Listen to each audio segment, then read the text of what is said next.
Când se duce luna la culcare, cine umblă bea prin cârciumioare, și în fiecare dimineață cine-mi stă cu felinarul în brață, este Ionel, bată-l norocul, care vrea ca să-și aline focul, focul care-i frige inimioara, fiindcă nu-l iubește mărioara. Ionel, Ionelule, nu mai bea băiatule, Ionel, Ionelule, fiindcă te râd fetele.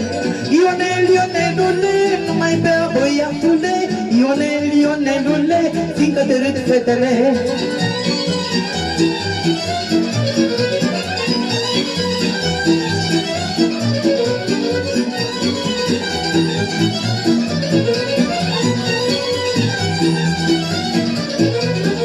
Ce-ai văzut, Ionel, la mărioara, de ți-a pus pe flăcări inimioara? Și de ce te plângi tu, măi băiete, când pământul este plin de fete? Dacă vrei să uiți de mărioară, hai, Ionel, cu mine într-o seară, să culegem de-albe floricele, să privim la lună și la stele.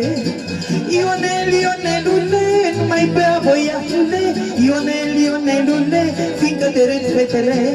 Ionel, Ionelule, nu mai bea băiatule, Ionel, Ionelule, fiindcă te râd fetele.